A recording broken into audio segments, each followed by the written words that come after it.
Hello students, welcome to my class physics class. Last दो video magnetic effect of current में हमने क्या पढ़ा है।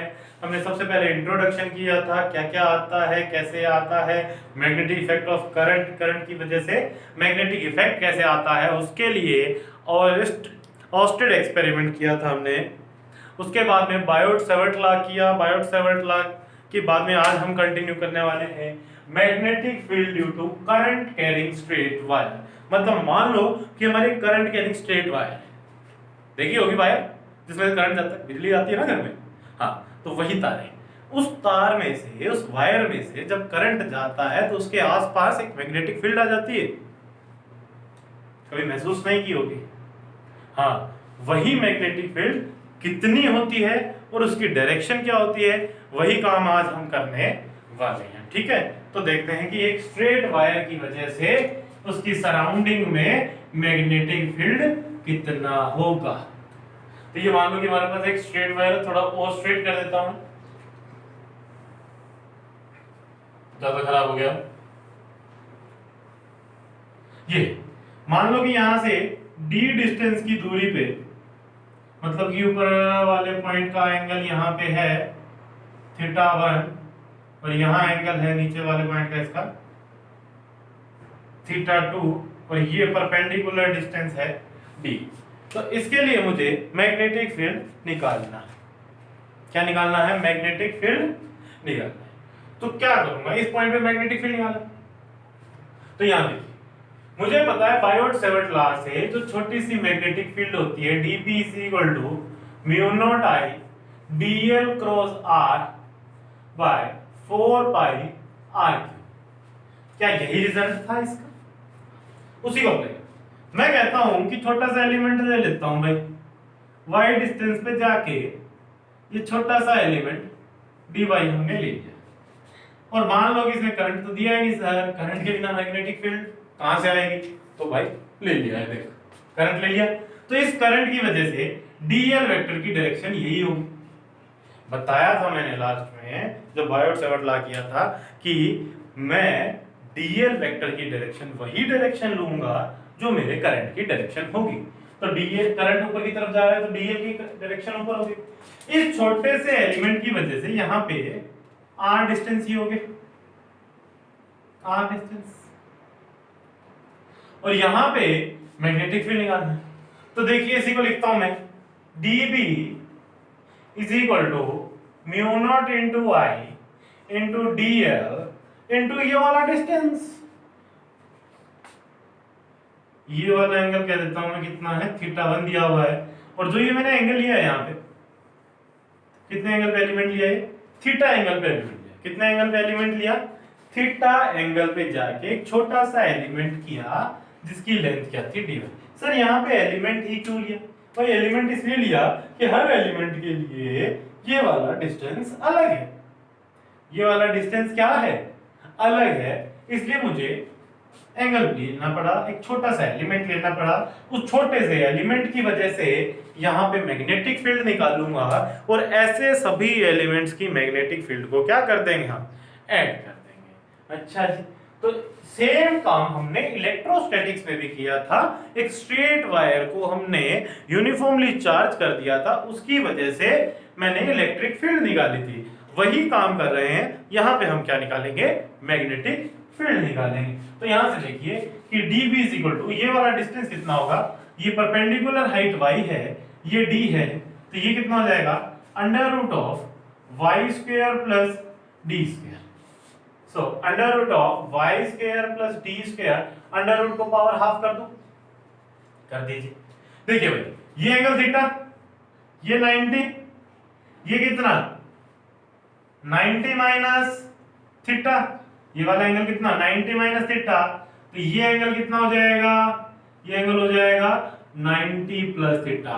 पर सर इस एंगल की जरूरत क्यों है हमें? इस एंगल की जरूरत इसलिए है कि ये जो मेरा वेक्टर dl है और ये जो वेक्टर आ, इन दोनों के बीच का ये एंगल चाहिए ना, dl cross a cross b क्या होता है?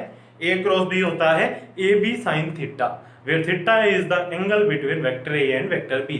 तो यहाँ पे dl क्रॉस r करूंगा तो dl क्रॉस r में साइन थीटा जो आएगा वो थीटा होगा dl और r वेक्टर में। तो dl वेक्टर ऐसा मेरा, r वेक्टर ऐसा, तो इनके बीच का एंगल ये 90 प्लस थीटा, तो क्या हो जाएगा साइन 90 प्लस थीटा, क्या हो जाएगा sine 90 plus divided by 4 pi r cube. r क्या है, यही डिस्टेंस है, तो ये कितना हो जाएगा y square plus d square की पावर 3/2। कोई परेशानी? तो इतना काम लिख सकते हैं और इतना काम लिखने में मुझे कोई परेशानी नहीं है। और सच्चाई बताता हूँ, अपनी फिजिक्स तो यहाँ खत्म हो गई भाई, बायोट सावर्ट लॉ लिख लिया हमने और अपना काम हो गया। आगे क्या करेंगे, आगे गणित मैथमेटिक्स का यूज करेंगे, तो सॉल्व करेंगे इस इंटीग्रेशन भी जो भी है, ठीक है। तो यहाँ देखिए कि ये करूंगा तो यहाँ से देखिए ये पावर हाफ कितना हो जाएगा 3/2 माइनस हाफ कितना हो जाएगा पावर 2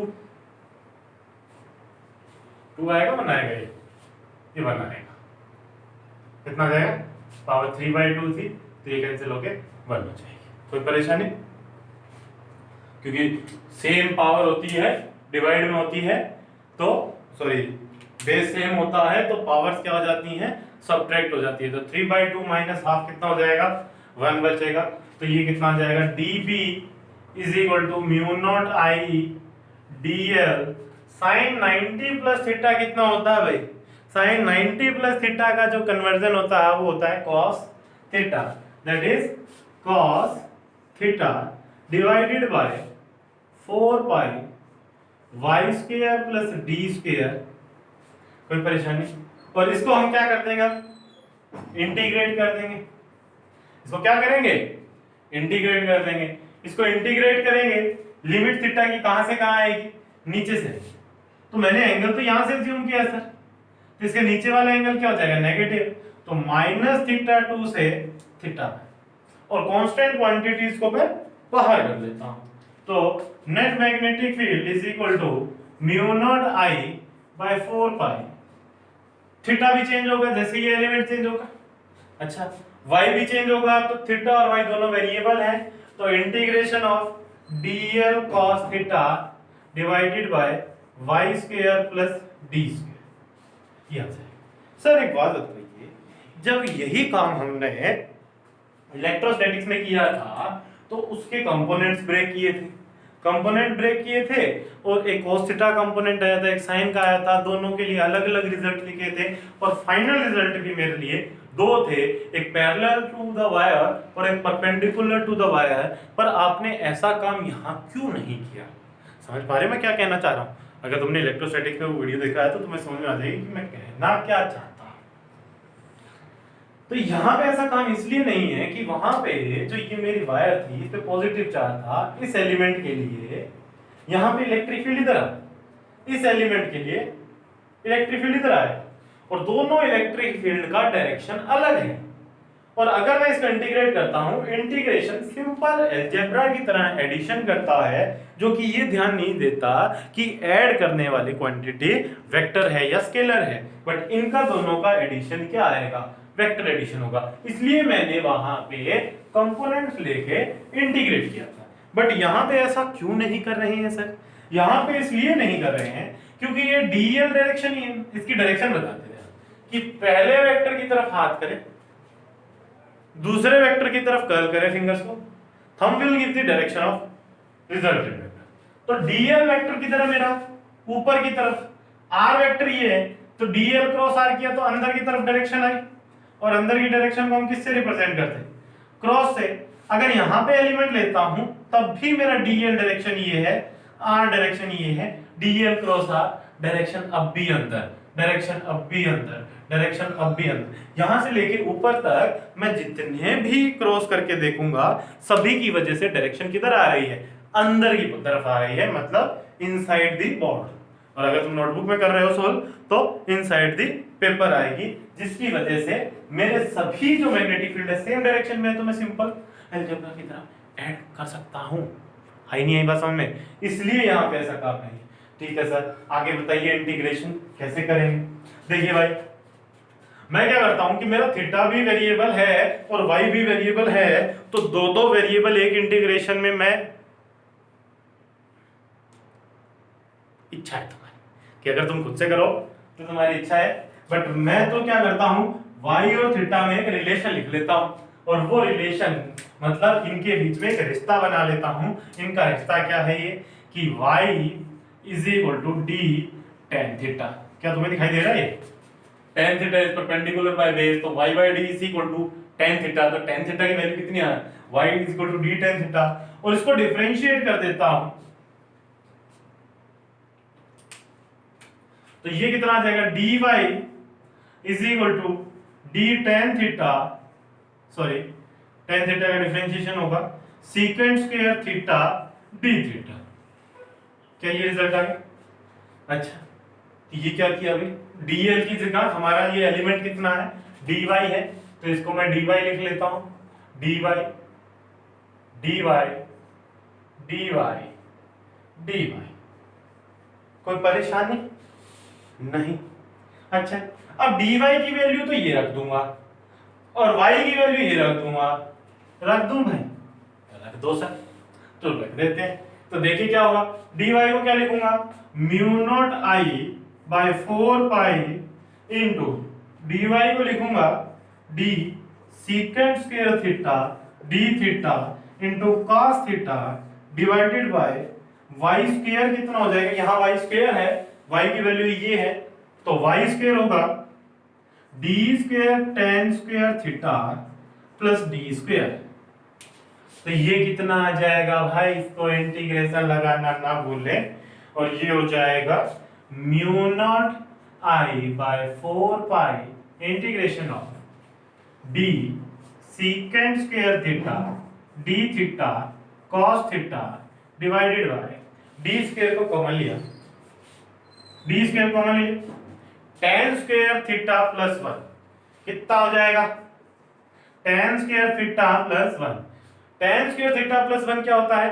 सीकेंट स्क्वायर थीटा। इतनी गणित तो आती होगी, 10वीं में किया होगा। तो इससे ये कैंसिल, एक डी से डी कैंसिल। ओहो, तो ये आ गया, और इसको मैं लिखूंगा तो क्या आ जाएगा? Mu not I by 4 pi integration of cos theta d theta, और ये डी कांस्टेंट है इंटीग्रेशन से बाहर, और इंटीग्रेशन की लिमिट थी माइनस थीटा 2 से थीटा। कोई परेशानी? तो ये क्या है अपना इंटीग्रेशन का, इसको उतार लीजिए क्योंकि मुझे इसका नेक्स्ट स्टेप करना है, तो मैं ये ऊपर लिखने वाला हूं। तो स्क्रीन को पॉज करके ये लिख लो, उसके बाद मैं करूं, ठीक है? तो इसको आगे कंटिन्यू करते हैं। क्या आ जाएगा? देखो, ये आ जाएगा अपना magnetic field B is equal to mu not I by 4 pi D into cos theta का इंटीग्रेशन कितना होता है? कॉस थीटा का इंटीग्रेशन क्या होता है? साइन थीटा माइनस थीटा 2 से theta 1, that is magnetic field is equal to mu not I by 4 pi D, limit put करूंगा sine theta 1 minus sine minus theta 2। कोई परेशानी? तो ये काम किया, तो नेक्स्ट स्टेप यहां से साफ कर देता हूं मैं। तो ये देखिए क्या आएगा कि sine of minus x is minus sine x. कभी किसी ने किया हो कि यहाँ पे अगर साइन के अंदर माइनस है तो माइनस बाहर आ जाता है। ऐसी छोटी छोटी चीजें तुम फिजिक्स में भी सीखते जाओगे, और मैथ में तो ये सारी चीजें तुम्हें सिखाई जाती हैं। 4 पाई डी, तो यहाँ से क्या हो जाएगा? Sign theta 1 plus sine theta 2। अगर तुम्हें कभी भी साइन के अंदर माइनस एंगल दिखे तो उस माइनस को तुम बाहर निकाल सकते हो, तुम्हें कोई परेशानी नहीं लेनी है उस चीज में। तो ये क्या आ गया अपना magnetic field due to a current carrying straight wire. अगर मेरे पास एक करंट कैरिंग स्ट्रेट वायर है, उसकी वजह से मैग्नेटिक फील्ड इतना आता है, और अगर करंट ऐसे है तो डायरेक्शन किधर होगा? अंदर की तरफ। डायरेक्शन किधर होगा? अंदर की तरफ। इस डायरेक्शन को निकालने के बहुत सारे तरीके हैं, वो मैं तुम्हें अभी बताता हूं। पहले ये रिजल्ट नोट कर ले। तो मैं फिर से बता सकता हूं कि ये जो बायोट-सैवर्ट लॉ को यूज करके मैंने ये जो रिजल्ट निकाला, इसमें mu not I by 4 pi D sine theta 1 plus sine theta 2, जिसमें म्यू नॉट क्या है? मेरा कांस्टेंट है। आई क्या है? मेरा करंट थ्रू द कंडक्टर है। 4 मेरा कांस्टेंट है, पाई भी कांस्टेंट है, डी डी पे ध्यान देना, डी इज द, ध्यान से देखो कि ये जो पॉइंट पे मुझे मैग्नेटिक फील्ड निकालना था और वायर थी उसके बीच का परपेंडिकुलर डिस्टेंस था, क्या था, परपेंडिकुलर डिस्टेंस। तो यहाँ पे डी पे लिख लेना, D is the perpendicular distance of the point, perpendicular distance of the point from the wire, wire से उस पॉइंट का जो परपेंडिकुलर डिस्टेंस है वही वाला लेना है, और θ1 and θ2 are the angle made by the end points of the wire at the point where we have to calculate। मतलब θ1 और θ2 वो वाले एंगल हैं, एंड पॉइंट के एंगल हैं जिस पॉइंट पे मुझे निकालनी है। और याद रखना कि इस रिजल्ट में θ1 and θ2 are in opposite sense, θ1 and θ2 are in opposite sense। Opposite sense का मतलब क्या है यहाँ पे कि अगर एक एंगल ऊपर है तो दूसरा एंगल नीचे है, क्योंकि उसी को देखते हुए मैंने यहाँ पे माइनस θ2 लिया है। अगर दोनों एंगल ऊपर होते तो ये माइनस नहीं होता, ये माइनस नहीं होता तो यहाँ पे माइनस नहीं होता, तो यहाँ माइनस नहीं होता तो यहाँ माइनस होता, तो रिजल्ट अलग आता। तो इस चीज का ध्यान रखना है, और मैं तुम्हें आगे जो एग्जांपल करने वाले हैं उसमें बता दूंगा कि अगर ऐसा नहीं होगा तो तुम्हें फॉर्मूला चेंज नहीं करना है, सिर्फ वैल्यूज कैसे लेनी है, ठीक है। तो ये क्या था हमारा magnetic field due to current carrying straight wire, and that is equal to mu not I by 4 pi D into sin θ1 plus sin θ2, where d is the perpendicular distance of the point from the wire where we have to calculate magnetic field, and θ1 and θ2 are the angle of the end point of the wire made at the point where we have to calculate magnetic field and are in opposite sense। ये इतनी बात तुम्हें याद रखनी है, इससे ज्यादा तुम्हें कुछ करना नहीं, ठीक है। तो इसको लिख लीजिए। नेक्स्ट कुछ एग्जांपल करते हैं हम इसी के ऊपर, स्ट्रेट वायर के ऊपर, जिससे तुम्हें समझ में आ जाएगा कि कैसा काम करना है, क्यों करना है।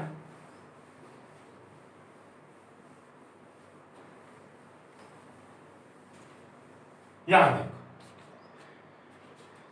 मैंने कहा एक छोटा सा एग्जांपल, बिल्कुल सिंपल सा। मैंने कहा कि वायर यहां से ये डिस्टेंस है 5 मीटर, ये वाला एंगल है 37 डिग्री, ये वाला एंगल है 53 degree. Find the magnetic field. अगर इसमें से करंट 2 एम्पियर जा रहा है तो इस पॉइंट पे मैग्नेटिक फील्ड निकालिए। मैग्नेटिक फील्ड निकालना सर कोई मुश्किल काम नहीं है, सीधा सा रिजल्ट है मेरे पास, B is equal to mu not I by 4 pi D into sin θ1 plus sin θ, ठीक है, ये रिजल्ट।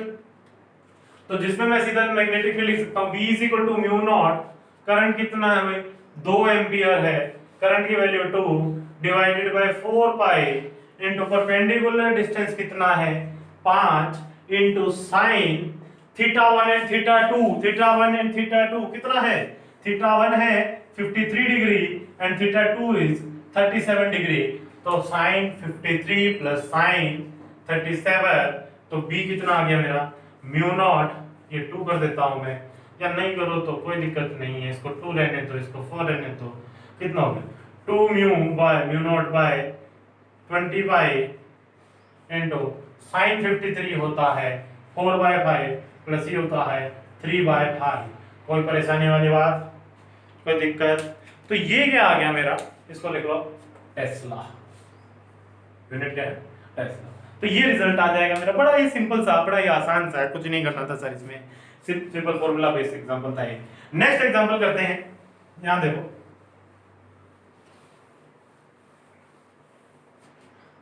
मान लो कि एक वायर है मेरे पास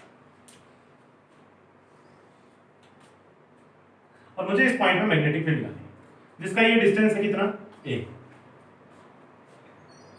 कितना डिस्टेंस है ये, और ये एंगल कितना बनाया इसने हॉरिजॉन्टल के साथ 30 डिग्री, और यहां से ये एंगल कितना बनाया इसने टोटल 60 डिग्री। तो ये वाला एंगल 60 है और ये वाला एंगल 30 है, और मुझे बताना है कि इस पॉइंट पे मैग्नेटिक फील्ड कितना होगा, इस पॉइंट पे मैग्नेटिक फील्ड कितना होगा, कितना होगा, कुछ ट्राई करोगे। करंट मान लो, सर आप करंट तो देते ही नहीं हो, ये क्या बात, बिना करंट के मैग्नेटिक फील्ड थोड़ी आ जाएगा, तो लो भी करंट दे दिया। आप करो, करके देखो, और फिर मैंने यहाँ देखो, स्क्रीन पॉज करके करिए सॉल्व, फिर यहाँ देखिए कि क्या होगा। सो B का फॉर्मूला होता है mu not I by 4 pi d into sine theta 1 plus sine theta 2। कोई परेशानी नहीं सर। यहां देखिए, तो यहाँ पे करंट है, कोई दिक्कत नहीं है, mu not I by 4 pi d d d d d d d पे दिक्कत आ गई। डी क्या होता है मेरा, d is the perpendicular distance. Perpendicular distance होता है कि वायर से उस पॉइंट का परपेंडिकुलर डिस्टेंस कितना है, मतलब कि यहाँ पे परपेंडिकुलर तो है नहीं भाई, ये परपेंडिकुलर नहीं है ना, नहीं सर, क्या करूंगा, तो अगर वायर हो या ना, नहीं है तो वायर को क्या कर लो, एक्सटेंड कर लो, मतलब वायर को क्या कर लो, यहां से यहां एक्सटेंड कर दिया, वायर को यहां से यहां एक्सटेंड किया, और ये वाला कह सकता हूं मैं, ये वाला जो डिस्टेंस है इसके लिए परपेंडिकुलर डिस्टेंस है। अगर वायर है तो ठीक है भाई परपेंडिकुलर डिस्टेंस पे, और नहीं है तो वायर को एक्सटेंड करके परपेंडिकुलर डिस्टेंस लिखो, बट लिखना परपेंडिकुलर डिस्टेंस ही है, कोई और डिस्टेंस मत लिख देना। तो ये वाला डिस्टेंस a है, ये एंगल 30 है, तो ये वाला कंपोनेंट हो जाएगा a cos 30, तो ये आ जाएगा a cos 30 into sine theta 1 and sine theta 2। कैसे लिखने हैं, theta 1 and theta 2 are the angle in opposite sense, मतलब एक एंगल ऊपर होना चाहिए और एक एंगल नीचे होना चाहिए, तो उसके लिए क्या काम करेंगे, बट ऐसा तो नहीं है, यहाँ पे एक वाला एंगल तो सही सेंस में है, बट ये वाला पॉइंट नीचे होता तभी हमारा रिजल्ट सही होता।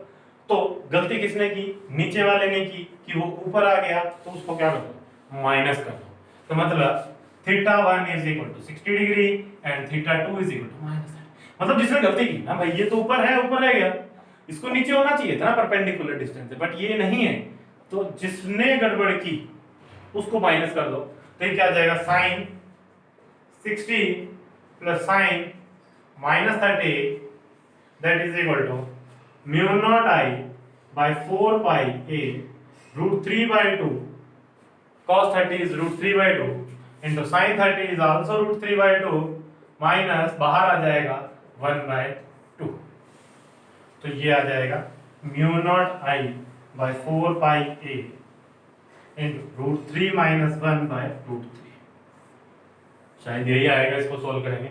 तो इस प्रकार के काम हम कर सकते हैं जब हमारा समझ में आया, नहीं आया तो एक और एग्जांपल करवाता हूं, बिल्कुल ऐसा ही, ध्यान दीजिए। इसी प्रकार का है, तो उसको करने से पहले दो चीजें और सीख लेते हैं कि magnetic field semi infinite wire और इनफाइनाइट वायर की वजह से कितनी होगी। So magnetic field due to semi infinite wire, semi infinite wire, कोई दिक्कत, सेमी इनफाइनाइट वायर की वजह से लिखेंगे। तो सेमी इनफाइनाइट का मतलब क्या है, कि इनफाइनाइट क्या है, तुम्हें कुछ बात सोचो कि इनफाइनाइट क्या है, कभी तुमने कोई असली में इनफाइनाइट चीज देखी है, नहीं। इनफाइनाइट का मतलब ये नहीं कि वो दुनिया से बड़ी, धरती से बड़ी, पृथ्वी से बड़ी, सूरज से बड़ी, ऐसी बातें, ऐसा नहीं।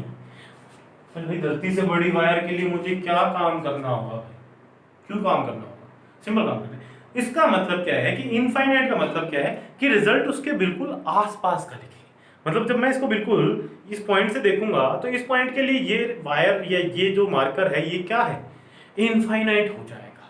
ये बोर्ड अभी तो इनफाइनाइट नहीं है, बट इसको बिल्कुल पास से देखेंगे तो ये क्या हो जाएगा, इनफाइनाइट हो जाएगा। इनफाइनाइट का मतलब क्या है कि जिसके मैं एंड्स नहीं देख सकता, जिसके मैं एंड्स नहीं देख सकता वो इनफाइनाइट। तो यहां देखो, मतलब सेमी इनफाइनाइट का मतलब क्या है, एक एंड तो देख पाऊंगा ना, 90 डिग्री, ये डिस्टेंस डी, इस पॉइंट पे निकालना है। एक एंड देख पाऊंगा बट दूसरा नहीं देख पा रहा, मतलब दूसरे के लिए मैं अगर ऐसे देखता हूं तो मेरे लिए एंगल कितना लगेगा उसके साथ, ये वाला एंगल कितना हो जाएगा, ये भी लगभग 90।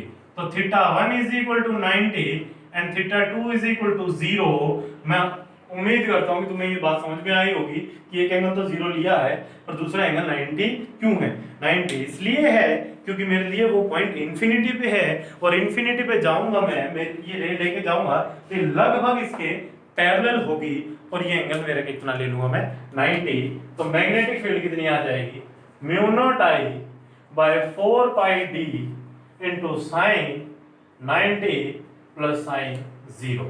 साइन 0 0 हो गया, साइन 91 हो गया, तो मैग्नेटिक फील्ड कितना आया, mu naught I by 4 pi D. तो ये रिजल्ट है मेरा सेमी इनफाइनाइट वायर का। नेक्स्ट रिजल्ट करते हैं हम फुल इनफाइनाइट वायर, मतलब इनफाइनाइट वायर। भाई साहब दोनों किनारे इंफिनिटी हो गए, मतलब दोनों एंगल 90 हो गए सर। ये डिस्टेंस दी तो ये एंगल थीटा 1 भी 90 और थीटा 2 भी 90। तो क्या आ जाएगी magnetic field, mu not I by 4 pi D into sine 90 plus sine 90। Sine 90 भी 1, साइन 90 भी 1, तो ये हो जाएगा mu not I by 4 pi D into 2 ने 2 को मारा, b is equal to mu not I by 2 pi d. कोई दिक्कत, तो ये आ गए मेरे इनफाइनाइट वायर का रिजल्ट। कोई दिक्कत भाई इसमें, कोई परेशानी? तो इन्हीं को लेते हुए एक और एग्जांपल करते हैं हम अपना नेक्स्ट। तो स्क्रीन पॉज करके ये लिख लेना, अगर ज्यादा तेज हो गया है तो थोड़ा सा स्लो कर लेना। ये फैसिलिटी तुम्हें पता होगी कैसे होती है कि स्पीड को बढ़ाया भी जा सकता है, स्पीड को घटाया भी जा सकता है, वो तुम अपने आप कर लेना। यहां देखिए नेक्स्ट एग्जांपल, मान लो इस पॉइंट पे निकालना है डी डिस्टेंस, और यहां से ये वायर गई, कहां गई, इंफिनिटी पे गई, और ये एंगल मैंने कह दिया कितना है 53 डिग्री। ये एंगल मैंने कह दिया कितना है 53। इस पॉइंट पे मैग्नेटिक फील्ड निकाल दिया। अगर इस वायर में करंट ऐसे की तरफ जा रहा है, करंट इस डायरेक्शन में जा रहा है। अभी हम मैग्नेटिक फील्ड का सिर्फ और सिर्फ मैग्नीट्यूड की बात कर रहे हैं, डायरेक्शन हमने किसी भी एग्जांपल में नहीं किया है। डायरेक्शन भी बता दूंगा मैं कैसे निकालेंगे। तो यहां देखिए मुझे यहां पे निकालना, अभी कहा था कि ये जो b is equal to mu not I by 4 pi d काम करते हैं sine theta 1 plus sine theta 2, sine theta 1 plus sine theta 2। इसमें ये d जो डिस्टेंस होता है, d is the distance perpendicular distance of the wire. Wire perpendicular distance, मतलब ये परपेंडिकुलर तो नहीं है। अगर वायर ना हो तो उस डिस्टेंस को क्या कर लो, वायर को क्या कर लो, एक्सटेंड करो, और ये परपेंडिकुलर डिस्टेंस बना। ये 53, ये 90, ये कितना 37। अरे भाई दिखा देता हूं, ये 53 तो ये 37, हाँ ये 37 तो ये 53, ये 53 तो ये 37, ये 37, तो ये कितना हो गया 53। ये वाला एंगल कितना आएगा 53। ये d डिस्टेंस, तो ये कितना हो जाएगा d cos 53। तो परपेंडिकुलर डिस्टेंस तो आ गया, cos 53 कितना होता है 3/5, तो 3d/5 इज द परपेंडिकुलर। अच्छा एक एंगल तो ये हो गया, अरे परपेंडिकुलर डिस्टेंस ही तो एंगल लेता हूं एक पॉइंट का, तो एक पॉइंट का एंगल तो मेरा हो गया 53 और दूसरा एंगल कितना हो गया, सेमी इनफाइनाइट है 90 डिग्री। तो theta 1 is equal to 90 degree and theta 2 is equal to 53। सही नहीं, ध्यान दें इस पॉइंट को अपोजिट सेंस में होना चाहिए ना, तो एक एंगल इधर है तो दूसरा पॉइंट इधर होना चाहिए था ना, बट ये पॉइंट परपेंडिकुलर डिस्टेंस के ऊपर ही है, तो 53 degree is in same direction, तो उसके लिए हम क्या कर देंगे -3। तो मैग्नेटिक फील्ड जो रिजल्ट आएगा B is equal to mu not I by 4 pi, distance कितना है 3D by 5 into sine 90 minus sine 53। अरे माइनस 53 का माइनस बाहर ले लिया ना, थोड़ा एक स्टेप खा भूख लगी। तो यहां देखिए तो B कितना आ गया म्यू नॉट 5 पर आ जाएगा, तो 5 mu not I by 12 pi D into sine 90 कितना होगा 1 माइनस साइन 53 कितना हो जाएगा भाई 4 बाय 5, कितना हो जाएगा 4 बाय 5। तो ये कितना हो गया 1 बाय 5, तो ये 5 से 5 कैंसिल, तो मैग्नेटिक फील्ड कितना आ गया mu not I by 12 pi D। ये तो सिर्फ मैग्नीट्यूड था। अब डायरेक्शन कैसे करूं? डायरेक्शन क्या है मेरा, जिधर करंट है वही तो मेरा DL है और ये R है, तो DL क्रॉस R करूंगा तो ये अंदर की तरफ, ये किधर होगा अंदर की तरफ होगा। समझ में आया? कोई परेशानी? तो इस प्रकार की हम क्वेश्चन कर सकते हैं। और एग्जांपल देखिए, डायरेक्शन का बता देता हूं मैं इसमें, और भी एग्जांपल कि चलो इसमें नहीं अलग से बता देता हूं डायरेक्शन के लिए, परेशान नहीं होना। मान लो ये वायर है और इसकी वजह से मुझे इस पॉइंट में मैग्नेटिक फील्ड निकालनी तो आती है, बायो सेवर्ट लॉ से जो रिजल्ट लिखा निकालना तो आता है, बट यहाँ पे डायरेक्शन क्या होगा, क्या निकाला मुझे कि डायरेक्शन क्या होगा। डायरेक्शन देखो भाई, या तो मैं DL क्रॉस R करूंगा अंदर की तरफ डायरेक्शन मिलेगा, या तो हमेशा ये करता रहूंगा DLR DLR DLR DLR। दूसरा क्या कर सकते हो, जो मेरी वायर है उसको मान लो करंट इधर जा रहा है, करंट जिस डायरेक्शन में जा रहा है उस डायरेक्शन में अपने राइट हैंड थंब को रखिए, जिस डायरेक्शन में करंट जा रहा है ना उसी डायरेक्शन में अपने राइट हैंड थंब को पॉइंट करिए और फिंगर्स को ऐसे कर्ल करिए कि वायर को होल्ड करो। सो क्या लिखना है इसके लिए कि hold the wire in such a way that thumb points in the direction of current. Hold the wire by your right hand, ये भी लिख लेना, by your, hold the wire by your right hand, मतलब right hand से wire को पकड़िए और ऐसे पकड़िए कि तुम्हारा अंगूठा किधर होना चाहिए, अंगूठा किसका, राइट हैंड का, कहीं ये नहीं कि सर ये तो इधर है, दूसरे हाथ का नहीं, इसी हाथ का, थंब उसी हाथ का उसी की डायरेक्शन में होना चाहिए।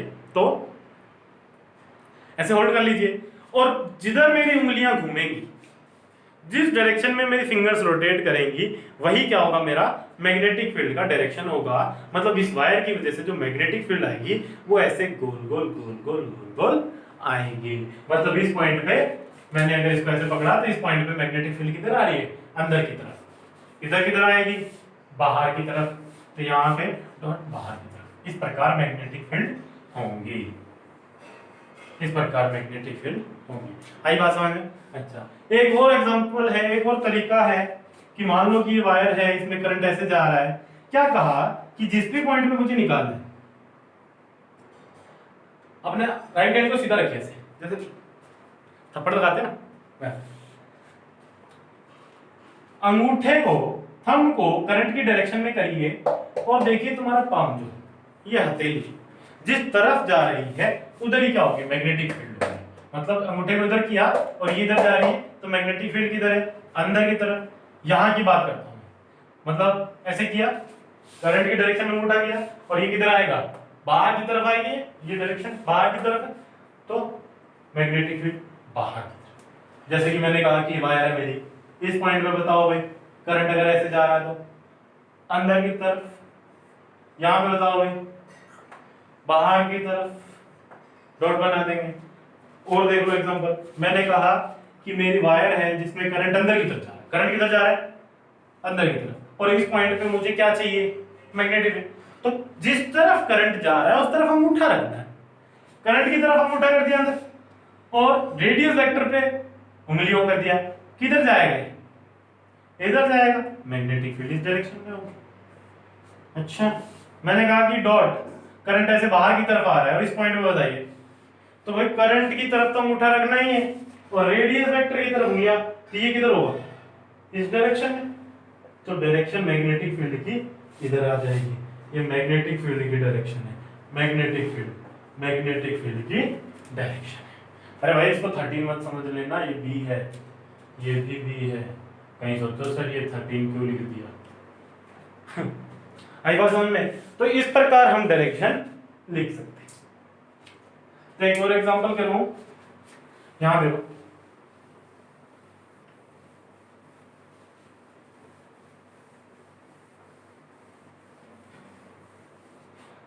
मान लो कि मेरे पास ये वाई एक्सिस है और ये एक्स एक्सिस है। यहां पे एक वायर रख दिया जिसमें करंट किधर जा रहा है, बाहर की तरफ। आई करंट सेम करंट की एक दूसरी वायर, इनफाइनाइट वायर है दोनों ही, इनफाइनाइट एंड फिक्स्ड। दोनों वायर कैसी है, इनफाइनाइट है, फिक्स्ड है, और दोनों के बीच का डिस्टेंस है ये 2 है। दोनों के बीच का ये जो डिस्टेंस है 2। मुझे इनके परपेंडिकुलर बाइसेक्टर पे यहां से ए डिस्टेंस की दूरी पे नेट मैग्नेटिक फील्ड चाहिए। क्या चाहिए, नेट मैग्नेटिक फील्ड चाहिए। तो भाई इनफाइनाइट वायर की वजह से यहां पे जो मैग्नेटिक फील्ड होती है mu not I by 2 pi D, इतनी होती, दोनों की वजह से इतनी होगी। ये जो डिस्टेंस है ये कितना है, ये वाला डिस्टेंस ए, ये वाला डिस्टेंस भी ए, ये भी ए, तो ये √2a हो जाएगा। तो यहाँ पे d की जगह √2a आ जाएगा। बात है डायरेक्शन की, किस चीज की, डायरेक्शन की। देखो अगर ये करंट बाहर की तरफ आ रहा है तो राइट हैंड का अंगूठा करंट की डायरेक्शन में कितनी बार बोला, और उंगलियों को रेडियस वेक्टर की तरफ, और जिधर भाई साहब ये हाथ जाए मेरा, जिधर हाथ जाए वो क्या है मेरा मैग्नेटिक फील्ड का डायरेक्शन। तो इसकी वजह से तो मैग्नेटिक फील्ड इधर हो जाएगी जो इसके साथ 90 डिग्री का एंगल, ठीक है। यहां देखिए इसकी वजह से करंट बाहर की तरफ, रेडियस वेक्टर ये, और इधर जाएगा, इस वाले रेडियस वेक्टर के साथ ये भी मैग्नेटिक फील्ड 90 डिग्री एंगल बनाएगी, इसकी मैग्नेटिक फील्ड ये भी। एक चीज ध्यान दो, ये डिस्टेंस ए है, ये है, तो ये एंगल 45, तो ये भी 45, ये भी 45, ये भी 45, ये भी 45। इसकी वजह से इसकी मैग्नेटिक फील्ड इसकी रेडियस की तरफ, अदरवाइज नहीं आती, एंगल अलग होते, वो तुम्हें देखने पड़ेंगे। तो B का ये कंपोनेंट कितना हुआ, दोनों में करंट सेम है, डिस्टेंस सेम है, तो मैग्नेटिक फील्ड भी सेम आएगी, इसलिए मैं दोनों को B मान लेता हूं। ये हो गया B cos 45, और ये भी कितना हो गया B cos 45, क्योंकि ये एंगल भी 45। इधर क्या आ गया B sin 45, और इसका भी क्या आ गया B sin 45।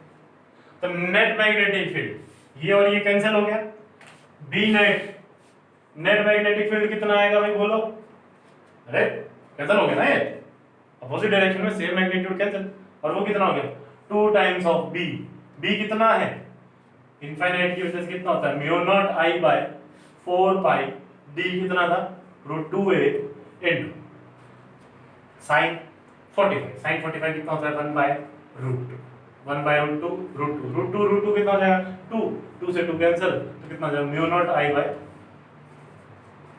4 पाई, नेट मैग्नेटिक फील्ड इतना। और डायरेक्शन के साथ अगर लिखूंगा तो B कितना आ जाएगा, B is equal to mu not I by 4 pi a, direction ये है तो माइनस आई कैप, ये एक्स एक्सिस या वाई एक्सिस। कोई परेशानी भाई, कोई दिक्कत? तो इस प्रकार के हम करेंगे। तो तुम्हारे लिए एक एग्जांपल देता हूं कि तुम्हें जो रिजल्ट बताना है, कहानी थोड़ी सी चेंज कर देता हूं यहां पे मैं, कि ये वाई एक्सिस है, ये एक्स एक्सिस है, और यहां से एक वायर है और यहाँ पे दूसरी वायर है, इसमें करंट बाहर की तरफ आ रहा है आई, इसमें करंट अंदर की तरफ जा रहा है आई, ये वाला डिस्टेंस है 3a, ये भी है 3a, और यहां से 4a डिस्टेंस पे मुझे बताइए कि नेट मैग्नेटिक फील्ड कितनी होगी और किस डायरेक्शन में होगी। मतलब तुम्हें जो रिजल्ट बताना है विद डायरेक्शन बताना है, ठीक है। तो इसका रिजल्ट तो मुझे कमेंट बॉक्स में कमेंट करके जरूर बताना, मैं वेट करूंगा तुम्हारे रिजल्ट का। ओके, तो ये क्या था, magnetic field due to a current carrying straight wire और उसके कुछ एग्जांपल। नेक्स्ट में हम क्या करेंगे, magnetic field due to circular coil. आई बात समझ? आज के लिए इतना काफी और काम करते रहना।